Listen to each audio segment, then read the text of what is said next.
নমস্কার বন্ধুরা, প্রতিমা বার কুকিং চ্যানেলে সবাইকে স্বাগত।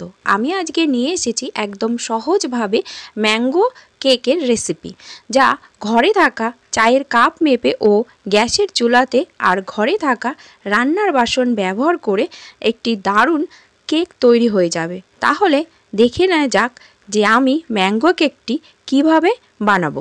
এখানে আমি একটি মিষ্টি দেখে আম নিয়েছি। এবার আমটি ছোট ছোট করে কেটে নিতে হবে। একটি মিক্সার জার নিয়ে নিয়েছি। এবার এর মধ্যে ছোট ছোট করে কেটে রাখা আমের টুকরোগুলো দিয়ে দিচ্ছি, আর দিচ্ছি হাফ কাপ চিনি। আম মিষ্টি হওয়ার জন্য হাফ কাপ চিনি দিয়েছি, আর দিচ্ছি হাফ কাপ সাদা তেল। এবার একটি স্মুথ পেস্ট করে নিচ্ছি। এবার একটি বাটি নিয়ে নিয়েছি। এবার এর মধ্যে দিচ্ছি 1 চামচ তেল। এবার বাটির গায়ে তেল ব্রাশ করে নিচ্ছি। বাটির গায়ে তেল ব্রাশ করা হয়ে গেছে।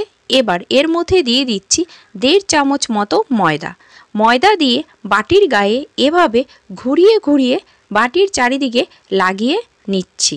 এইভাবে ময়দা লাগিয়ে নিলে কোনো বাটার পেপার দরকার পড়ে না, আর কেক খুব সুন্দরভাবে বাটি থেকে উঠে আসবে। ভালো করে বাটির গায়ে ময়দা লাগানো হয়ে গেছে। এবার এক্সট্রা ময়দা এইভাবে একটি প্লেটের মধ্যে ঝেড়ে নিচ্ছি। এবার বাটিটি সাইডে রেখে দিচ্ছি। আমের একটি স্মুথ পেস্ট করে নেওয়া হয়ে গেছে।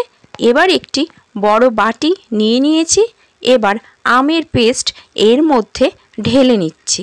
আর আমার চ্যানেলে নতুন বন্ধু হলে চ্যানেলটি সাবস্ক্রাইব করে পাশে থাকা বেল আইকনটি প্রেস করে পাশে থাকার অনুরোধ রইল। এবার একটি ছাঁকনি নিয়েছি। এবার সব শুকনো উপকরণ এক এক করে এই ছাঁকনির মধ্যে দিয়ে দিচ্ছি চায়ের কাপ মেপে 1.5 কাপ ময়দা। যেই কাপ দিয়ে চিনি তেল নিয়েছিলাম সেই একটি কাপই ব্যবহার করেছি। এবার কিছুটা ময়দা ছেঁকে নিচ্ছি। এই পর্যায়ে দিয়ে দিচ্ছি 1 চামচ বেকিং পাউডার, আর দিচ্ছি সামান্য বেকিং সোডা। যদি কেকে লবণ পছন্দ করেন তাহলে এই পর্যায়ে সামান্য লবণ দিয়ে ভালো করে ছেঁকে নেবেন। ছেঁকে নেওয়া হয়ে গেছে। এবার ভালো করে মিশিয়ে নেব। আর মিক্স করার সময় আমরা একই ডাইরেকশনে ঘুরিয়ে ঘুরিয়ে মিশিয়ে নেব, যাতে কোনো লাম্পস না থাকে আর কেক লাইট ও পাফি তৈরি হয়। এবার দিয়ে দিচ্ছি সেই চায়ের কাপ মেপে হাফ কাপ দুধ রুম টেম্পারেচারের হতে হবে। আবারও মিশিয়ে নিচ্ছি একইভাবে।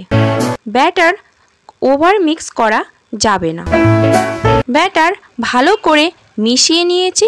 এবার সাইডে রেখে দিচ্ছি। গ্যাসে একটি কড়াই বসিয়ে দিয়ে এর মধ্যে একটি স্ট্যান্ড বসিয়ে দিচ্ছি। এবার গ্যাসের ফ্লেম হাই করে দিয়ে ঢাকা দিয়ে প্রিহিট করে নেব 10 মিনিটের জন্য। আর লিডের গায়ে একটি ছোট ফুটো ছিল, সেটা একটি লবঙ্গ দিয়ে বন্ধ করে দিলাম। এবার ব্যাটার হালকা মিশিয়ে নিচ্ছি, আর সেই বাটির মধ্যে ঢেলে নিচ্ছি হাফ বাটি পরিমাণ। রেসিপিটি একবার হলেও বাড়িতে ট্রাই করে দেখবেন। এই ম্যাঙ্গো কেক খেতে কিন্তু দারুণ হয়। এবার বাটিটা এইভাবে হালকা হালকা ট্যাপ করে নিচ্ছি।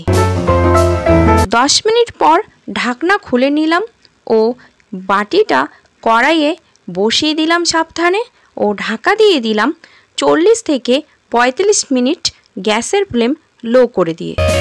আর ওভেনের টাইমিং হলো 180 ডিগ্রি সেলসিয়াসে 35 থেকে 40 মিনিট। 45 মিনিট পর ঢাকা খুলে নিলাম ও দেখে নিচ্ছি একটি কাঠির সাহায্যে কেক ভেতরে ঠিকঠাক বেক হয়েছে কি। কাঠির গায়ে কোনো কিছু লেগেনি, একদম পরিষ্কার, মানে কেক ঠিকঠাক বেক হয়ে গেছে। যদি কেক ভেতরে কাঁচা থাকে তাহলে আর 5 থেকে 10 মিনিট রেখে দিলেই হবে। এবার নামিয়ে ঠান্ডা করে নিচ্ছি। কেক ঠান্ডা হয়ে গেছে।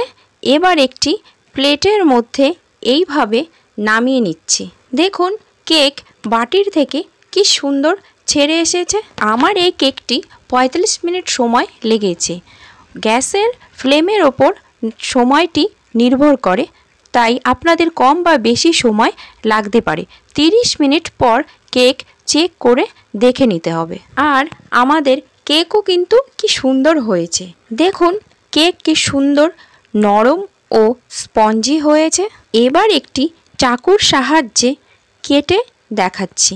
খুব সহজেই তৈরি হয়ে গেল সুস্বাদু ম্যাঙ্গো কেক।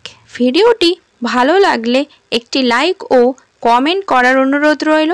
আজকে এই পর্যন্ত, আবার হাজির হব অন্য কোনো রেসিপি নিয়ে। নমস্কার।